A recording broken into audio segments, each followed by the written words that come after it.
So today's agenda, after I introduce today's presenters, they will lead us through an overview of the What's Next program and then get into the details of bringing What's Next to your community, convening conversations, facilitating those conversations, and moving from conversation to action. We'll have a dedicated question and answer segment at the very end, but please feel free to enter any questions that occur to you at any time. As shown on the slide, you should see a little box on your control panel labeled Type Question Here. And if you do think of a question, just enter it there whenever it comes to you. We will try to answer as many questions as we can periodically throughout the webinar. If we don't get to yours by the end, we will follow up by email after the webinar is over. Today's presenters are all staff of the West Virginia Center for Civic Life. Jean Ambrose is our program coordinator. Betty Knighton is our executive director, and I'm Sutton Stokes, associate director. With that, I'll give the floor to Betty. Hi, everybody. I'm so glad that you've decided that you could spend this time with us this morning.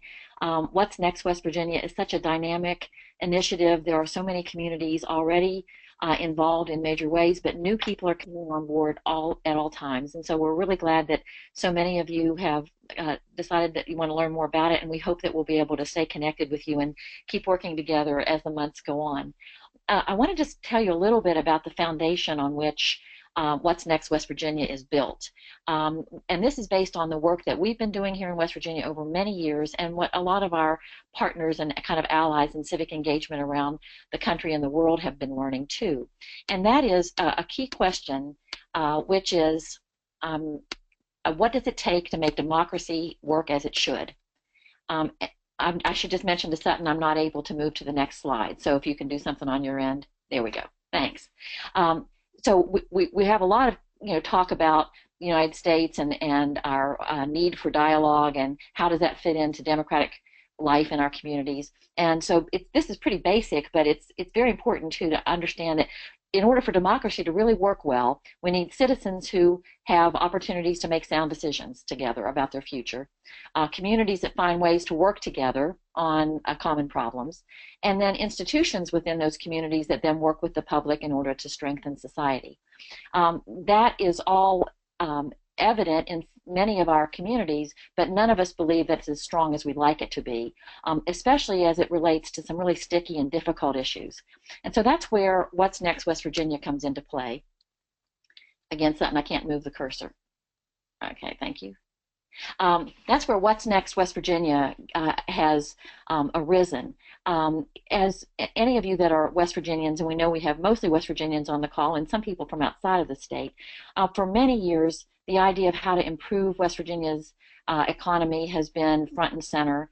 Sometimes those conversations get divisive, sometimes we feel stuck, sometimes we feel like we're making progress.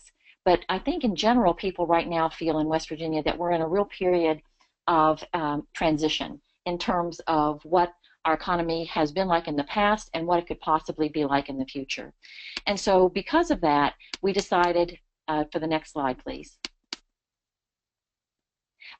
this is the initiative that we designed. Basically, What's Next West Virginia is designed to help people come together in local communities to think and talk and work together based on their own ideas for building a more vibrant and diverse economy in the state. In other words, it's an idea that the economy is something that we can create together, that we can strengthen together, as opposed to feeling that it's just something that happens to us. And so in order for that to happen, we had to have an idea that statewide people can be having a conversation about the economy of West Virginia, but most of this is would involve concerns that happen at the local level. And so in this initiative, we'll show you in this webinar today and then in future conversations how people are talking locally about the initiative in a way that allows them to consider what the economy are in their own area. And so, for example, right now there is currently a What's Next Wood County initiative, What's Next Huntington, What's Next Southern West Virginia, What's Next St. Albans, What's Next Berkeley County. I just chose that to show you a sampling of how geographically diverse the places are and the size of the places are that are involved in this in West Virginia. There are many more. So hopefully, as you're thinking about whether or not this is useful in your community, you'll be thinking about what the region or the community or the county is that you would want to really be focusing on. There are many sponsors to this initiative. The West Virginia Center for Civic Life is a key organizer. We're a completely nonpartisan and nonprofit organization. The Community Development Hub, some of you may be familiar with, does very important work around the state on community development initiatives. West Virginia Public Broadcasting is a major sponsor of the initiative in terms of getting the word out and helping us to develop the outreach plans that involve more and more people. But there are literally dozens of other partners that are involved at the state level, and then hundreds if you get into the community level around the state. It's based on the idea that we need to have conversations about where are we now, where do we want to go, and how do we want to get there. And I know those seem very basic and straightforward, and that's what we were shooting for. But they're also, if you think about what's involved in a community coming together to really understand where they are, where they want to go, and how they want to get there, that's going to require some deep dialogue. It's going to require some ongoing conversations. It's going to require some collaborative work and some partnerships that may not be in place in the ways that we would like in all of our communities. And so the initiative has a lot of parts to it that will help people have those conversations and be able to get that kind of work done in their local communities. Now this, imagine this is a typical West Virginia community. It has all kinds of different elements to it. Even small communities have lots of different elements, different sectors, different segments, different institutions. Think about your own community as you look at this, and think about what are some of the what are the presences of these kinds of institutions in your community. Obviously, businesses. There's residents. Some government presence of some kind, nonprofit organizations, faith groups, foundations. Most of our communities have most of these elements. But then, if you notice over in the trees, we also have given a shout out to informal interactions, because a lot of the work that happens in communities, a lot of the discussion happens more informally, not necessarily within any one of these sectors. And so the What's Next initiative is intended to build on what's already happening in communities in these various sectors and these various segments of a community, to bring new people and new ideas into that discussion or those discussions, talk through the important issues that are facing the community, and then set directions for future work.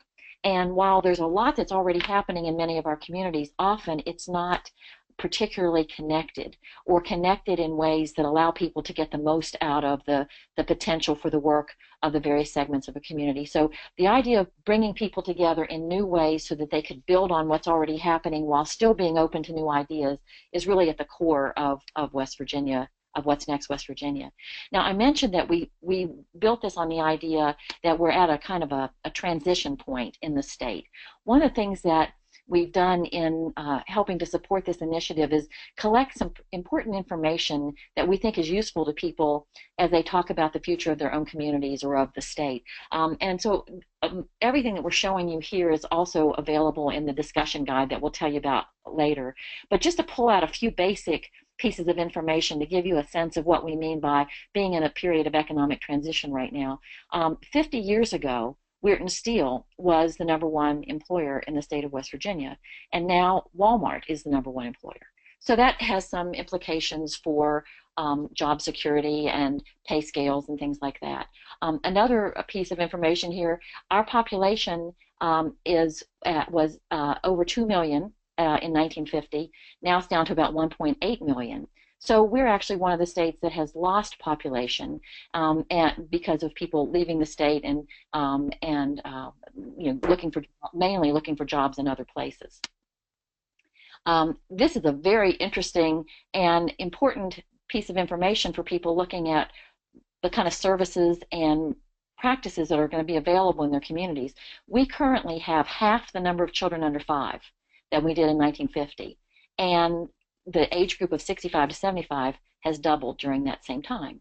So again, that's important information with implications for the future. Okay, there. This probably won't come as a surprise to anybody. There's been a sharp drop in coal and manufacturing jobs since the 1980s. You can see that the declining lines represent both of those industries. And this will show you some of the areas where West Virginia is predicted to have increases. Our health and social services is growing. So that sector is growing, construction is growing, and you can see the ones that are declining as well. Again, all this information is available to you if you're looking at these specific facts is in the discussion guide. And then even including health information. A lot of the employers that we talked to in the state said that one of their concerns about our workforce is that West Virginians are sometimes not as healthy as they should be or could be with better access to healthcare or healthcare behaviors, so that they could be more productive workers, or that they wouldn't be involved in their own health problems that cause them to miss work or taking care of other family members. And so even when we're looking at the economy of West Virginia, it's a pretty global and comprehensive examination that includes not just things like jobs and tax base, but also health and education and leadership and culture and all kinds of aspects that are important to help a community thrive. Okay. So usually about this time, when we talk about it, somebody will ask, what is it that makes this work? Who organizes these local conversations? And so we say what is the core of the What's Next initiative design is that all of the conversations are locally organized, they're locally designed. And so the answer to that really is you or other people that you would work with in your local community that are interested in having deep conversations that lead to improved economy and actions in your community that could get you to the goals that you have. But the good news is, as communities around the state are doing this kind of work together, they're also developing the capacity to work together long-term on a range of problems or issues that are arising.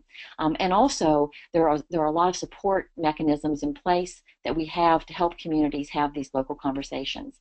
So I'd like to ask Jean to talk more about the work of bringing What's Next to your community, organizing it locally. She has so much experience as the program coordinator of the West Virginia Center for Civic Life with this initiative, but also as a volunteer in her own county, Wood County, West Virginia, that she can bring to bear to some of the questions that you might have about organizing these locally. Thanks, Betty. Hi, this is Jean Ambrose. I'm talking to you from up here in Wood County, up in the Ohio River.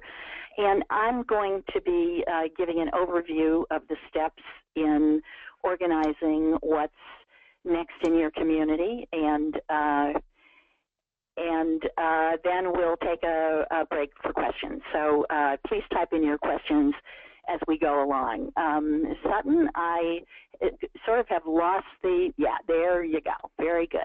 We're still learning this webinar thing, so we appreciate your patience with us as well. And I need to go to the next slide. Okay, very good here.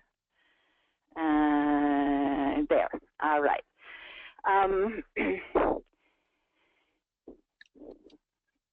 Okay, here's a picture of, yeah, I want to go back now. All right.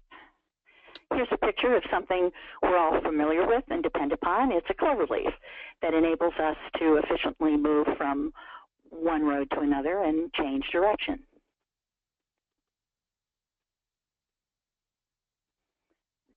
And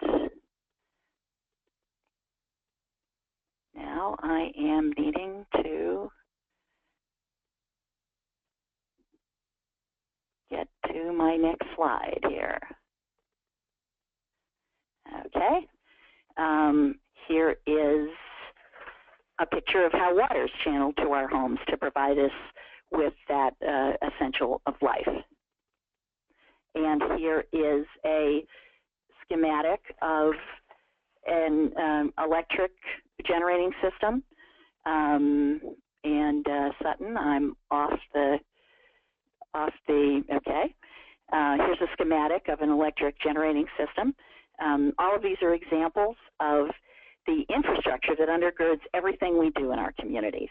The roads, water, electricity, make everything else possible. Well, democracy needs infrastructure too. The whole apparatus of the nominating process and conducting elections are part of democracy's infrastructure. But in our communities, the way that decisions are made and things that get done and the way people get information forms a structure for community life. But unlike roads and bridges, it's mostly hidden. So when you're thinking about getting What's Next public dialogue initiative started, it will be important to ask, my next slide, what does your community's civic infrastructure look like?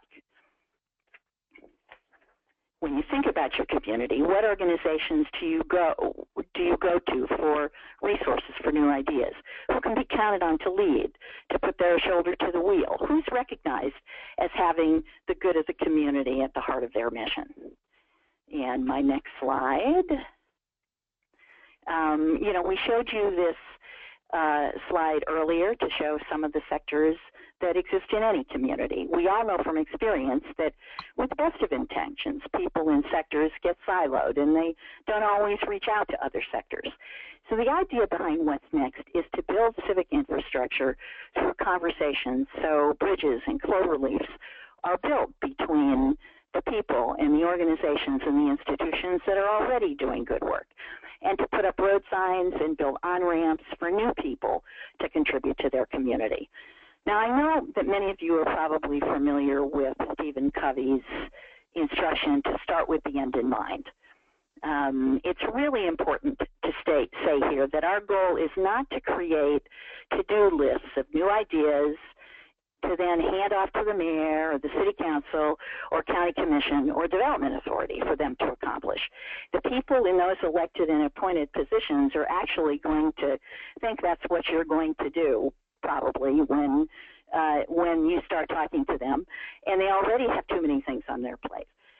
The goal of What's Next is to engage citizens in defining what a thriving, prosperous community looks like to them, and then figure out how we all play a role in moving in that direction together, not to pass the buck on to somebody else. If we want our communities to be different than they are, we all need to do our part. Now, this slide shows the flow of tasks and events for a local What's Next initiative. First, we're up here with today's webinar, and the step after today is to pull together a diverse planning team. This is the group that will decide how ambitious you're going to be. Will you do one series of conversations or multiples in different locations? Who will lead the discussions and take the notes? Will there be any costs, and how are you going to cover them? Then the outreach phase begins, the big task of getting people in the room. This can be time-consuming, but if you have many people helping, a lot can get done fast. Then we move to the dialogues themselves, and we show that as 3 separate events. You might be tempted to combine these meetings, but our experience is that any community's future is a very weighty topic, and it takes time to think deeply about where your community is and to come up with directions and actions that will have an impact but are doable at the community level. Now, in Wood County, we first did a pilot series of 3 conversations at our local college to see how it would work, where we had a built-in audience, but the students weren't required to attend. So we knew that the people that came really were interested. And one of the things that our steering committee was concerned with was that would people come back for three conversations, and we did find that was true. At our first meeting we had about 25, at our last meeting we had about 20, so we could prove that people would come back to 3 separate conversations. So the steering committee then decided to go into the county and at different locations and really take the conversations to them. So we ended up with 24 different conversations using 7 different facilitators. Now, after you have the dialogues, we then want to move to action. The move to action has usually involved another meeting that is an action summit or an action forum where the priorities for are reported from the conversations. Priorities are set, work groups are established around various projects, and a lot of actions have come out of What's Next conversations. In St. Albans, they developed a new community festival called Artie Gras that's been going on ever since. In Buchanan, they discovered that students at West Virginia Wesleyan weren't well integrated into the community, and so they took the lead on that. In Clay County, they ended up taking busloads of young and old down to the state legislature in order to showcase Clay County and lobby for their interests. Up here in Wood County, we discovered that what everybody was clamoring for was a community calendar. And it was something we talked about for years, and nobody was stepping up to do it. And so there have been a lot of concrete actions that have developed. But there have also been improvements in community infrastructure, and in civic infrastructure. And we found that for most of our What's Next initiatives, a regular meeting has been established. In Huntington and Buchanan, it's every week. Up here in Wood County, we meet twice a month. That is kind of the on-ramp for people that are interested in continuing to work, to find out what's going on, to connect with initiatives, and to run new ideas by other people. So we end up with both concrete project actions and also the development of new civic infrastructure through these efforts. Let's talk a little bit more about developing a local planning team. You cannot do this alone. Remember what we said about looking for the civic infrastructure that already exists, the people and organizations that already understand the role of citizens in setting directions. Remember, start with the end in mind. If you're looking for new ideas, then creative people might be who you really want to have on your steering team. If you want young people involved, then you're going to be looking for youth leaders in organizations.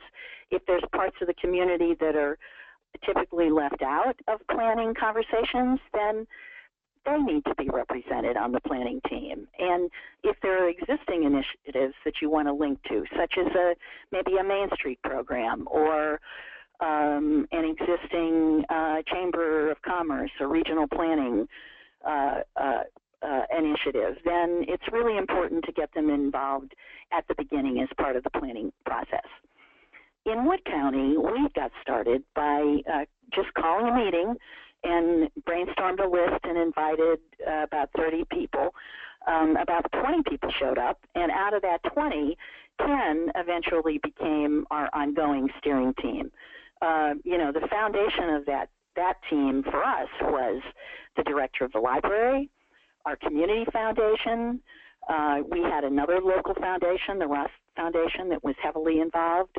The Boys and Girls Club director, who really wanted low-income people to be represented in planning.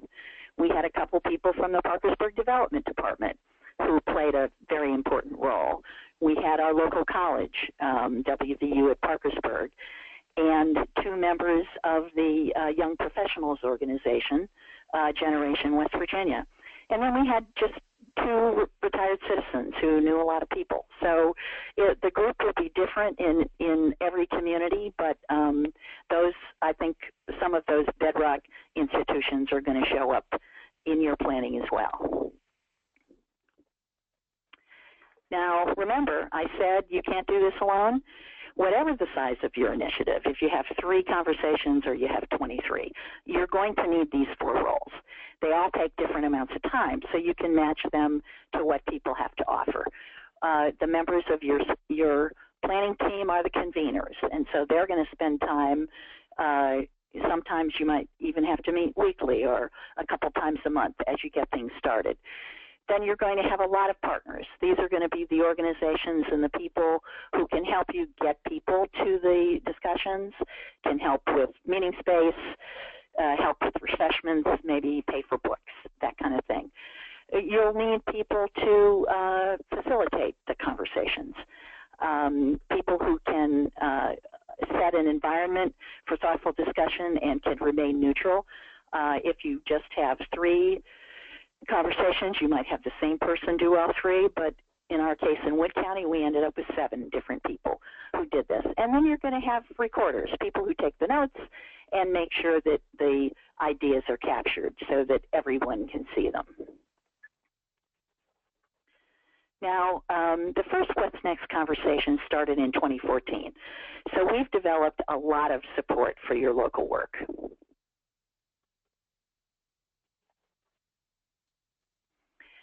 The What's Next website is your basic resource for information on how to get started and staying in touch with us. There are links to a lot of economic data so that you can pull your local data to customize conversations. All the basic resources are downloadable. So there are links to a short video to also get your conversation started.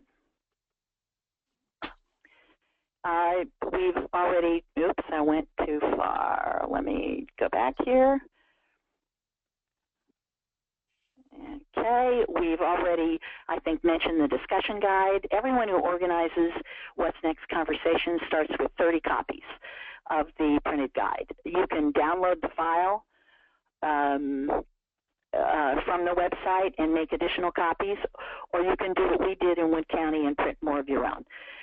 Many communities like having such a professionally done guide for the credibility it lends their efforts, and we can share that file with you to tailor it if you want to do that, like we did up in Wood County. This guide to organizing What's Next conversation is really the Bible of your efforts. It's full of detailed information on getting started, including sample agendas, press releases, and flyers, various ways of moving from community dialogue to community action, and you can download this from the website as well. We have a state What's Next Facebook page and a Twitter account, and we expect to see, it hasn't been too active over the summer. We expect to see more activity in the fall because summer is a somewhat slow time for conversations. People aren't that engaged in those kinds of activities then. While you can have conversations at any time of the year if you're willing to spend the time recruiting, our experience is it's much easier to get people to come out in the fall and the spring. So your planning needs to start immediately if you want to get something going for the fall, and 3 or 4 months earlier when you want to start if you're looking at the spring. We're also available for in-depth one-to-one coaching over the phone. We can't travel to meet with you personally, but we can phone in to planning meetings to answer questions. We also have scheduled regular monthly calls with organizers to help you keep the momentum going. I've done a lot of the coaching over the past year, and with Betty and Sutton, we're pretty continuously available to you to help you think through your approach. And the next slide here. This slide's a sample of how you can tailor your conversations with local information. Most people don't have the most basic information about their community economy. The kind of information is really a great service for local citizens. It's also a great initial task for your steering team as well.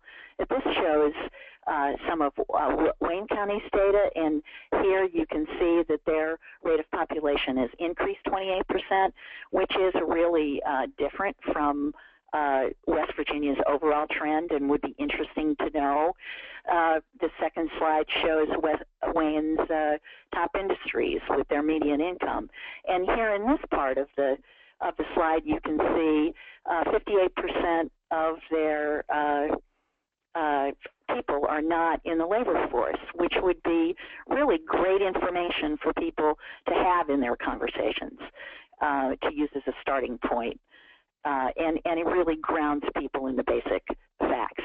So that's a pretty quick overview of the organizing process, and I've been talking for quite a while, so I'm going to take a breather and ask Sutton what questions have come in over this time, or take the opportunity to type your questions into the question area of the control panel. Thanks, Jean. We've had a few questions come in just in writing, which of course everyone's been able to see. I have answered a couple of those. If anyone is hearing feedback, I'm monitoring what it's supposed to sound like out there, and I'm not hearing any, so that might be a local problem. I hope that's not still going on. Some good comments from Margaret. I did tell Alex that we will cover how these slides and some materials will be available later on. And again, all the materials that are being mentioned are available at whatsnextwv.org. That's whatsnextwv.org with no apostrophe.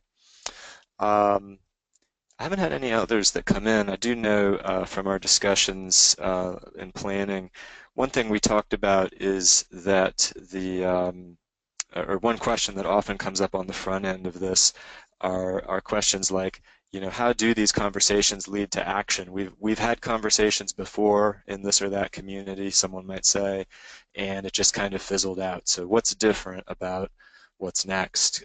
Jean or Betty, could either of you share some thoughts on that? This is Betty. I'd be glad to start with that, and Jean, add anything else that you think is relevant. I think that it's always a challenge to keep the momentum going, especially in busy communities where there's so much else going on. But I think the design of what's next is built on that realization. And so the idea is that it's not a new initiative, it's not a separate initiative, it's not one more thing to add to the community's list of things to do. It's a series of conversations that try to connect and enhance the effectiveness and the openness of the things that are already happening. So that by itself is, I think, a key ingredient to the mix of trying to keep these dialogues relevant and ones that lead to action.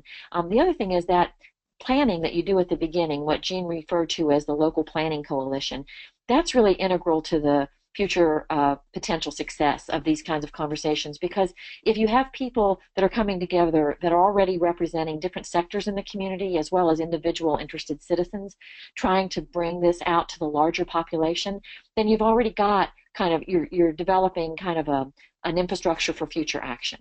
And in some cases, what communities are doing is deciding new actions that they want to take. They, for example, in St. Albans, they were looking at how to keep young adults, especially young adults who were interested in music and the arts, involved in the community, that they would want to live and thrive in St. Albans. So they developed an art festival there that's now becoming an annual event for them. So sometimes it's a specific action like that, or the work that has happened in Wood County on addressing the needs of the homeless population.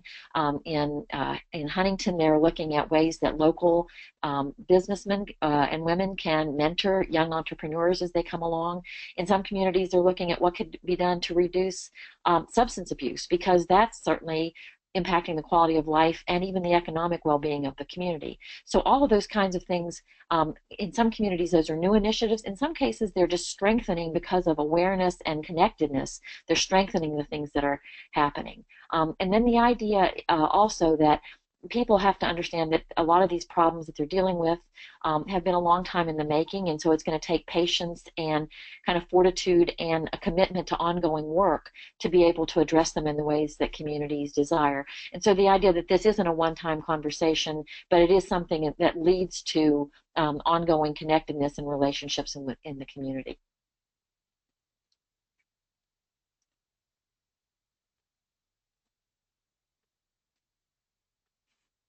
Thanks for that, Betty. I've just been answering some of the questions that have been coming in by the written chat interface. Some people were curious about our sources and where these materials are available. I would refer everyone to that website, whatsnextwv.org, with no apostrophe, to see what materials have been created and to explore those and learn more about the data. I just want to add one other thing that I don't think we've mentioned, but it's a great resource. And by the way, everything that's on that website is available. It's a free download.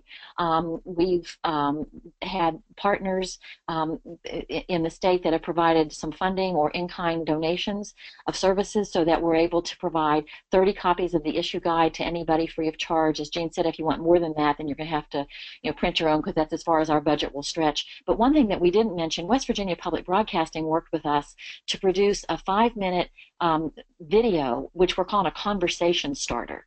And it overviews some of the key information about West Virginia, but it's really there to encourage the conversation that's going to be required to address some of these issues in our communities. And so I would suggest, we don't have time in this webinar to show it, but you can go to the resources section, materials section of the What's Next WV website. It's also on the home page if you scroll down and see it there. If you have any trouble finding it, let us know and we'll send you the link. But that's something that you can use in your local communities, or you could even use in a meeting with potential partners to give them a quick, I think, very interesting and engaging overview of what this initiative is about. Yes, Betty, this is Jean. I was just saying it was very helpful in getting the steering team developed.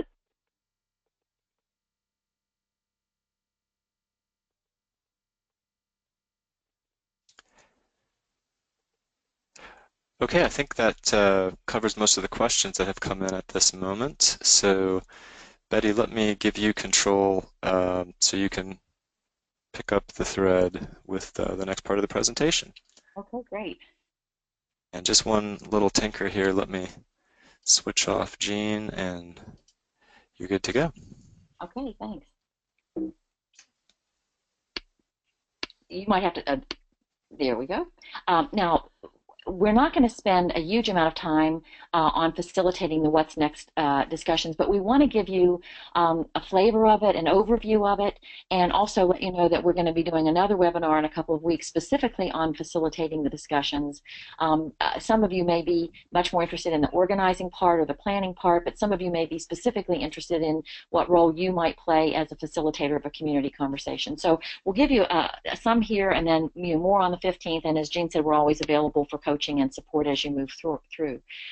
For any of you that have facilitated or moderated a community discussion, especially when there are a lot of different points of view, you might be familiar with these basic tenets of good facilitation, but just in a nutshell, of course, you have many roles as a facilitator, but of course you want to set a welcoming tone. Make sure that people in the room know what your role is, that you're not there to be the expert or to be the person that weighs in on what directions, but you're the person that's there to facilitate an open and productive conversation. It's going to require some active listening on your part. It's going to require that you stay neutral within the conversation. I think one of the greatest gifts that you bring to your community as a good facilitator is asking those probing questions that allow the conversation to move forward, questions that really require people to grapple with what's at stake, what some of the trade-offs or the consequences might be, how they might prioritize, and sometimes just crafting deep questions that ask people to interrogate not just each other but their own thinking about an issue is a great asset that you bring in as a facilitator. And then the one I think that is the challenging for all of us is making sure that you manage the time in the conversation so that all the major points can be considered. That's another reason why we aren't really stressing that people have multiple conversations in their community. There's just the realism of the clock, and then realizing that you're going to have enough time to really allow for the major points to be considered in your community for it to move forward. And just a word about neutrality, because it's so important in the role of facilitator for these community conversations and for many public dialogues as well. Most of us are not neutral people. We have lots of opinions on a whole range of issues. And so it's not required that you actually be neutral, but that you behave neutrally. So that means that in this conversation, for the good of the community, for the good of the work that you're trying to do, you wouldn't personally indicate your agreement or disagreement with participants' opinions. You wouldn't bring your own personal experiences or viewpoints into the conversation. That you really do all that you can to encourage discussion of differing points of view, even if only a few people hold a point of view, or even if there are points of view that aren't represented in the discussion itself. How can you bring those in to get a full airing of what's at stake? And then ask for viewpoints held by others outside of the group. So that's something that you just have to, some people have a little more of a natural tendency to be able to do this, but other people just develop the skill in a really helpful way that is really an asset to their community. As I said, there's a lot more that we can say about facilitating in general, so we hope you'll join us on the 15th of September for that. But I do want to say just a little bit more about facilitating the particular discussions in What's Next West Virginia. We mentioned before that we have these 3 big questions, but of course those questions are so big, they're so complex, that in the discussion guide, and what you're looking at now is actually 2 pages from the discussion guide, which you can get on the website. This is a set of questions. It may be too small for you to read on your screen, but you'll be able to see it when you look at the guide online on the website. These are questions that help people think through where they are now. But basically what you're trying to do in this point in the conversation, in this opening discussion, is you're really trying to take stock of what's happening in the current economy, in the current prosperity, the current quality of life in the community or the county, the region in which you're having these discussions.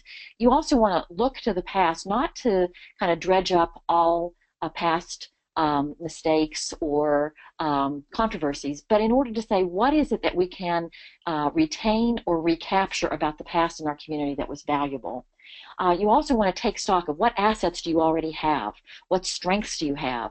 For some communities who are perhaps used to thinking about what their needs are or what their maybe their problems are, they often don't look as closely as they could at what the assets and strengths are that they currently have. So the opening conversation is about doing that, and then also preparing people for the next session, which is how do we take advantage of the greatest opportunities that we have at this time. Now what you're looking at is another 2 pages in the discussion guide, and this goes along with where do we want to go. And you can imagine this is the conversation where the rubber meets the road. Where are we now is a very interesting and thoughtful conversation to have, but when you get into where do we want to go, that's when you really get into conflicting points of view. The people will have different ideas about where they want to go and what they would prioritize in order to be able to take the directions that they want. So in this conversation, this is really where options and different perspectives surface, and then people begin talking through what the options and perspectives are. And you have, as the facilitator of this, is asking people really to think about the tough decisions that have to be made, what the pros and cons would be, what the opportunities are, what the trade-offs are. And so some communities have said when they get to this point in the conversation, they've really decided, well, one conversation wasn't really enough for this, that they would divide into different groups, or they would take different possibilities related to, let's say, something related to jobs, something related to economy, something related to health, something related to education, and kind of talk about those discreetly and then bring that back together. And then finally, and this is actually the really fun part of the conversation, I think, especially for people that have done the hard work of the first 2, when you are talking about where you, how you want to get there. Again, these are 2 more pages from the discussion guide. These are the questions that allow people to prioritize what they want to do next.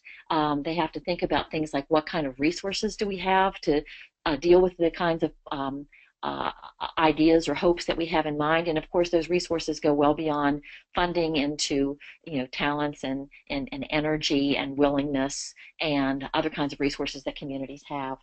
Who else needs to be involved? You're always saying to the group and to the community, who else needs to be involved in these conversations?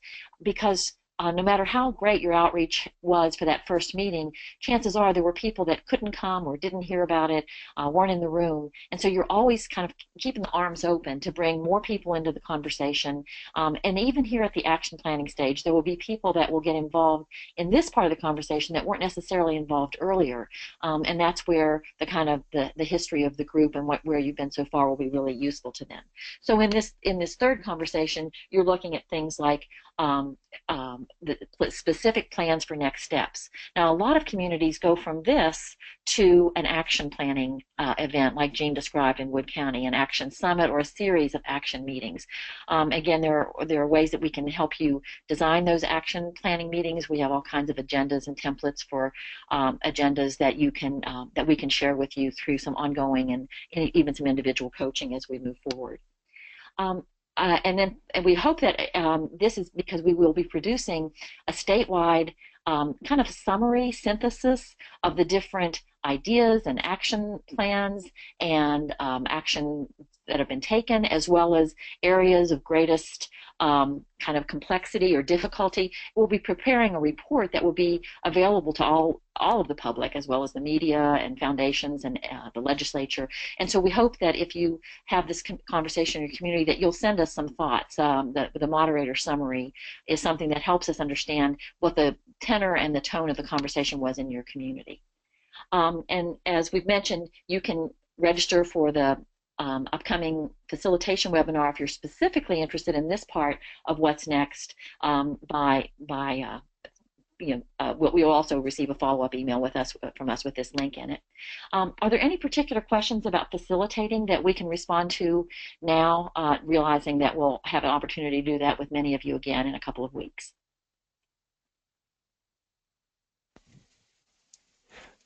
Well, I don't know if everyone can see, has noticed Kathy's question. She did wonder if there's any type of groups that should not be involved in the initiative, and I can imagine a couple different ways of answering that. Betty or Jean, do you have any advice for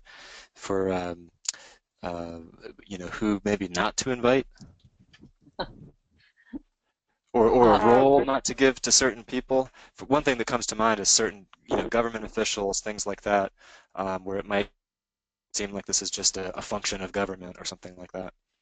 Well, since you really want this to be... I think I could start to weigh in on that.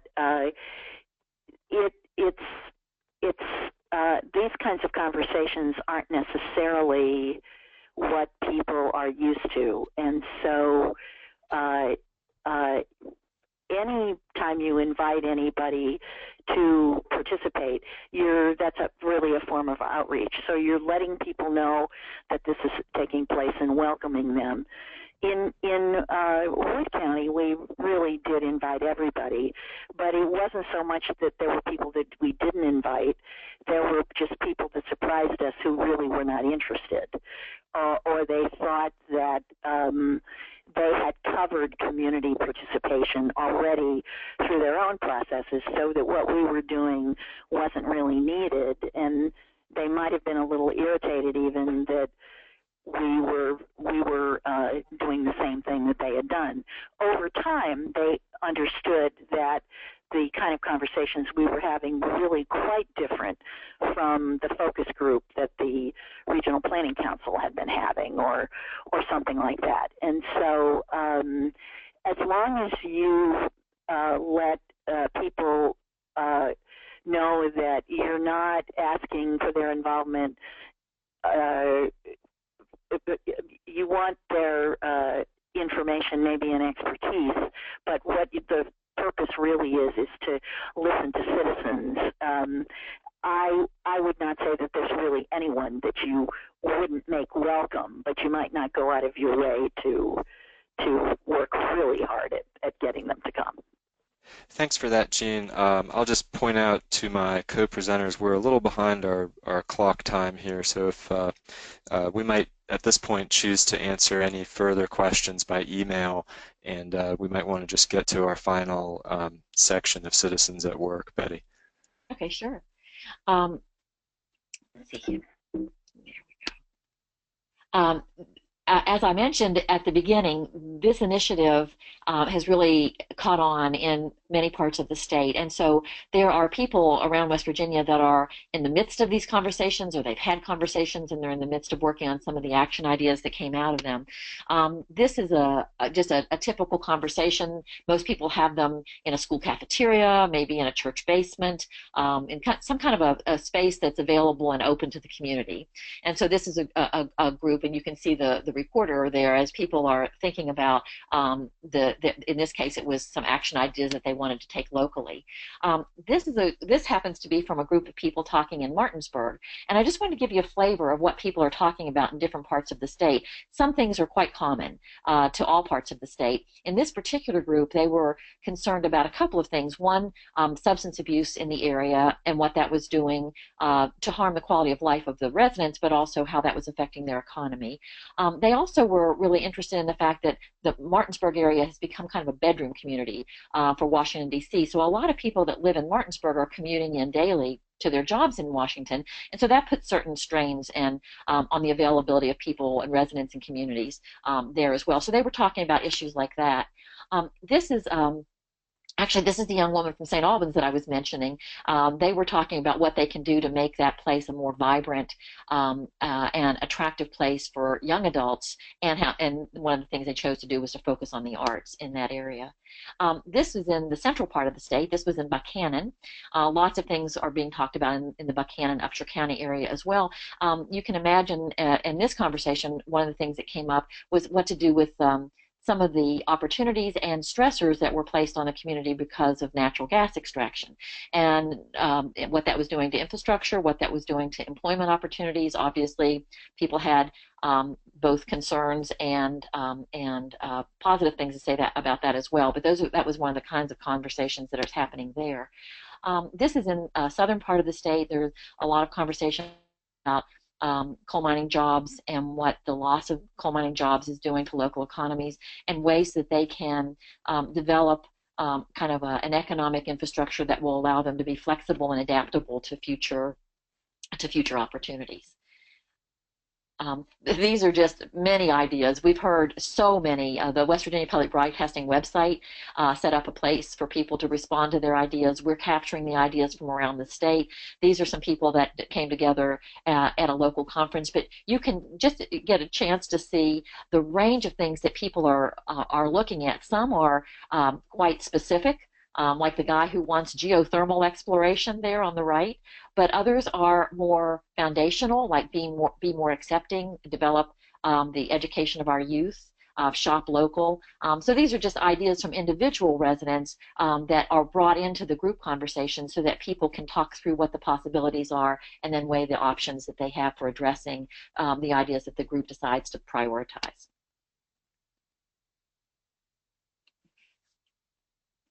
Okay, back to you, Sutton.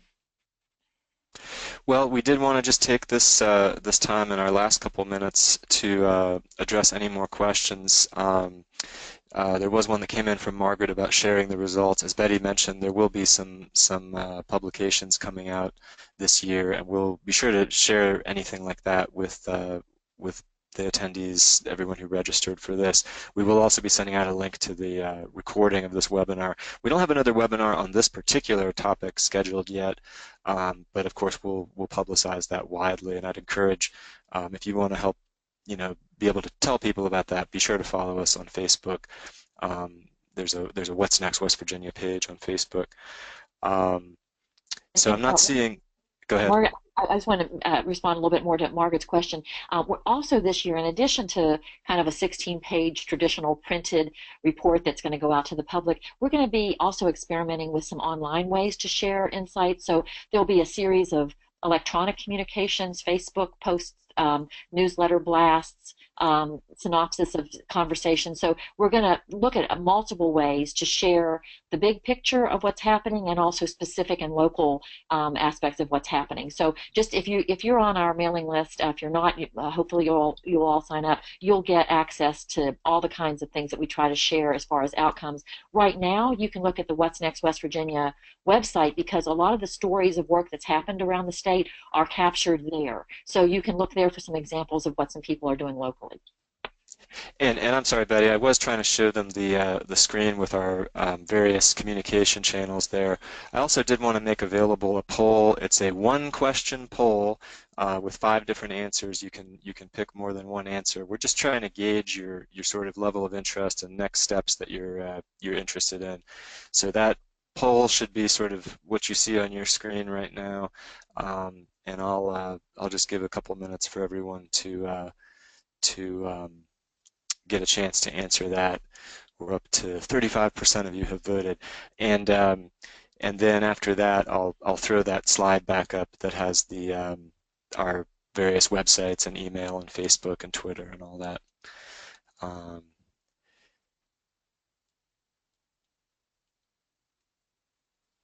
And again, if anyone does have a burning question, if there's one that got lost in the flow there, please feel free to retype it, and we'll get to answer it there. So we've got about half of you have gotten through that poll. So I'll give everyone about 30 more seconds to answer that. Betty, I know that one question that does come up sometimes about facilitation is people are afraid, what if people are uncivil and I lose control and make everything worse and ruin my community? That's a heavy question, but I can tell you that it's what I was concerned about when I first started doing this kind of work many years ago. I will say that it rarely happens, although I'm not saying that it would never happen. But part of the tone that you set at the beginning, especially by that outreach that says we want people with different points of view to come. And once you started the facilitation, if you say it's going to be really important for us to understand why people have different points of view, usually when you say that, when you verbalize that desire, people kind of relax into the opportunity that you're giving them. I've actually physically seen people seem less tense and more relaxed when they realize that not only are they going to be kind of allowed to participate, they're going to be welcomed, and that it's going to be a very useful part of the conversation. Now, if people do become less civil than what you would like, their strategies in terms of like directly talking to them, taking somebody aside. We'll get into those kinds of things in the webinar on the 15th. But I will say that it doesn't happen as often as like turning on the news and looking at what public meetings tend to look like that are captured like in those public sources. Most of those kinds of conversations are not going to be generated by this kind of a structure because it is so welcoming to different points of view. The other thing I will say, though, that the most challenging thing I found as a facilitator is not the person that's uncivil, but the person that just really, really, really talks a lot. And so we'll give you some tips and strategies for dealing with that on the 15th as well. Thanks, Betty. And we're just 1 minute before the top of the hour. I know a lot of people's calendars are pretty tight. So I'm going to go ahead and close that poll so we can kind of close this with everyone able to see how they can follow us. We will publicize our next the facilitation webinar that Betty mentioned. We will send a link to that in our follow-up email to everyone who registered for this event. Betty or Jean, did you have any closing comments? I just want to say thanks for those of you who are online. I wish we could be in a room together and actually see you and interact with you, but hopefully we'll have that opportunity in the future for those of you who are interested in connecting with local What's Next initiatives or want to start something. We are just really eager to work with you, so please reach out to us in one of these ways and we'll be in touch with you and hopefully get to know you better in the future. Well, and I guess I would just say I love seeing that some of you are really serious about moving forward in the next fall or spring, and we can't tell you how much we would like to work with you to make sure that what you've got envisioned right now for your community really becomes a reality. So let's keep talking. All right, well, thanks, Betty and Jean, and thanks to everyone who took an hour out of your day to join us. As I mentioned, we'll be in touch, and I hope you enjoy the rest of your Wednesday.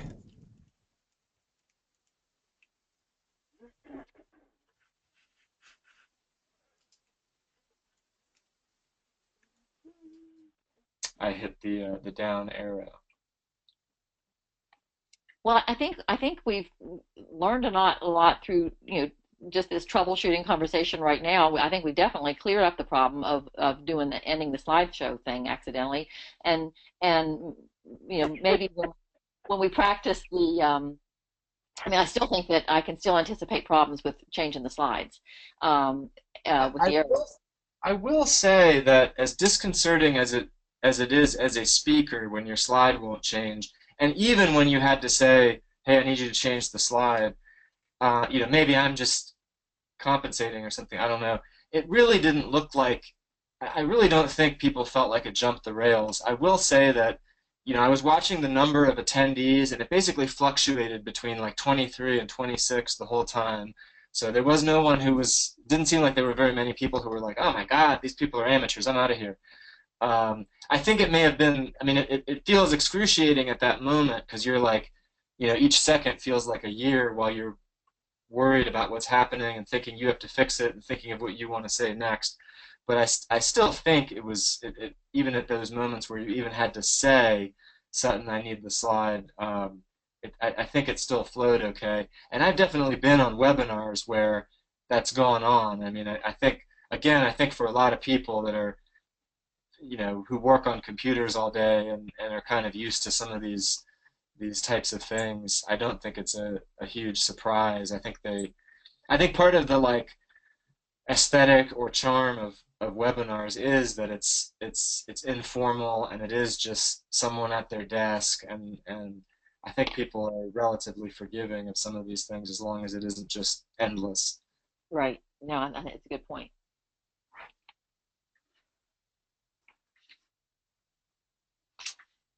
Well, I guess the in terms of like the immediate next steps, Sutton, are you going to send them like a link to where this one guy in particular, Alex, I guess it was, who keeps wanting to know where can I get the link to this webinar so that other people can listen to it or see it? Will we send a follow-up email to all that were on, and maybe even those that weren't, so that they can know where to find it? And just to remind them about the facilitating one, is that what our immediate follow-up is? Yeah, let me here. I've got a little post webinar plan that we can all look at together. Come to think of, um, you seeing that? Yes. Okay. And I did record, as you may have noticed. Um, so yeah, we're going to pull down our attendee report. It's kind of irrelevant about the questions because I do think we answered pretty much everything. Okay. Um, but to Alex's question, exactly like that question will be answered by sending the archive link to all registrants. Um, and that email, I think I have a. We'll also send facilitation link, um, and Excellent. and it'll be full of all of our contact stuff like on that slide, like our website, Facebook, Excellent. etc. Now, Sutton, when you say send the archive link to all registrants, does the actual archive live on the GoToWebinar in GoToWebinar storage? Is that where it actually is? Uh, well, I guess it probably does for a while. I'm sure we can download it, and we'll need to put it on our own site, I guess. That's what I was going to say is I think somewhere in the bowels of our What's Next West Virginia site, I'm not sure if it's on the front page anymore, but the webinar that we did the last time on bringing What's Next to your community is there. Yeah. So I would say, when you have, it's not a high priority, but I think replacing that one with this one would be a good idea when you can do that, as long as it's an easy thing to do. Because I think we've added some um, really important things to this one that we didn't have before, and also I think I'm pretty sure Lauren forgot to hit record, and so maybe the first it was like maybe 5 or 6 minutes where we didn't have the sound running on that one. So this would be a good one to replace it with for a couple reasons. Okay. Yeah, I can do that. I've seen that at some point in exploring that site.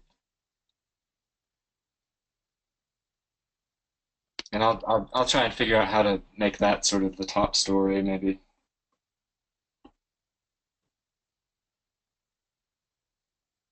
Okay. Anything else about the webinar? I think that's all for me. Well, thank I you mean, both so much for all your research and work setting this up, and Jean for all of your help doing it. Thank you both very much. yeah, sure. It was a great learning experience. You know, I think it went fine. I don't think there was, like I said, I think from the attendees' point of view, I think our angst on the back end was fairly invisible. But No, I think we were able to keep the tone of it fairly informal. You know, we were kind of going by the slides, but also not exactly improvising. I know we put thought into what we were saying, but still we were able to keep it conversational. I've actually been on one horrible webinar where they basically read us the slides that were up there. And I've even been in meetings, you know, where people, I think that's the reason most people groan when they see PowerPoint is because people put up slides and then they read you the slides. So I think we were able to keep the tone and the kind of demeanor of it casual and engaging. I hope that's the way it felt. Have you looked at the report enough to see if Dolly was on there? I don't think, because we're still technically in the webinar, I don't think I can. Okay, I was just wondering if we look on there and we see a couple of names of our friends, people like Dolly, that we might, you know, just say, well, give us any feedback what that was like as a participant. Uh, uh, she, that I saw. Well, and I noticed that Kelly Jo Dre was on there. And so I will, and it got me thinking, we haven't had a call for a while, and in fact, I just sent her an email to say, did I miss something here? I don't recollect when we said we were going to talk again, because usually we talk monthly, but I can check in with her to see how she thought it went, too. Oh, that'd be great. That reminds me, Jean, when you said that, Margaret was on vacation, I think last week. But anyway, we actually, the three of us have other things to talk about, ward planning and what's next Fayette County and other stuff, that we'll need to schedule another time to talk. But Kelly Jo wants to be involved in that. So that's another thing that we need to talk to. I want to talk to Margaret first to see what her plans are for scheduling an actual planning meeting. But I know Kelly Jo and Chad were at the last one, and they both wanted to move forward. I'm pretty sure we kind of caught up on that. Yeah, there were some people that asked questions whose names, that list that you sent us before, Sutton, when I was looking to see who do I know, well, I don't think was Margaret Stout's name on that list? I don't know. I don't think Leah Sepperly's name was on that list. Yeah, it's weird because you guys can still see my Chrome browser, right? Yeah. I mean, I went on to this view and did this. Well, there's Margaret and there's Kelly Jo. And did this registration report really just minutes before I sent you guys that email, just before we were signing on, so like 9-ish of who had registered, and it was 39 at that point. And then I see now the official total count is 45, and there are these here who all seem to have registered this morning. Why those weren't here on the report, I don't know, but I guess that must lag a little on the back end. So yeah, we had these new. I was specifically looking for people that I knew, and I would definitely have known Kelly. I definitely would have known Leah Sepperly and Margaret Stout, and I don't. So that those were all. There must be a lag time because they weren't on the list that we saw before the webinar. It doesn't really matter. I just know that when Leah Sepperly and Margaret Stout's name popped up for questions, I was thinking, oh, I didn't know they were going to be on this. It's funny with Margaret. I've heard Kelly Jo. I don't know if you've ever heard this story, but I've heard Kelly Jo tell the story of like being involved with What's Next conversations in Morgantown, and I think Margaret Stout, who I think at those meetings also was talking about how they really needed to change the order of the questions. And Kelly Jo kind of boasts about how she shut that down and said, like, are you working with Kettering? Does the whole country want to hear deliberative democracy? Are you Betty Knighton? Then no, we're going to do it Betty's way or something like that. Oh. And, we're talking about Kelly Jo now, right? Not Kelly Jo Gray. That's But the other Kelly. I just thought it was funny that that was coming up from her again as like her first Oh, contribution. Is like, I think we should change the order of the questions. oh, did she say that? I guess Yeah. I missed Yes, that. yeah, that was one of her first comments, you know. Oh, okay. And she had something to do without being asset based. I still am not entirely sure what her point is, but I know people a lot of times when you ask them where are you now, people get into the, oh, ain't it awful, and that it's better to talk about the positive future than it is to talk about isn't it awful where we are, because that's what, you know, people do vent in that part of the thing. But I don't have a problem with, I like the way we do it, and it's not, I don't find that one is better or the other. It's kind of the way you handle it in the conversation. I did see this question, but without your context of changing the order and stuff, I wasn't sure, because she isn't saying we should change the order of the questions. I mean, she just starts typing these other questions, and I wasn't processing what she was talking about with that. So who was the one that was saying, do you work for Kettering and are you Betty Knighton? Was that Kelly Jo said that or Margaret said that? Well, no, it was basically Kelly Jo's retort to Margaret when we rearranged things was respect Betty Knighton. So. Oh, Kelly Jo. Whatever. Okay. Well, and see, the whole what's next Morgantown crashed and burned partly because of that dynamic, you know. But that's a different story, you know. Yeah, and that has and none of that has anything to do with the order of the questions or Kettering.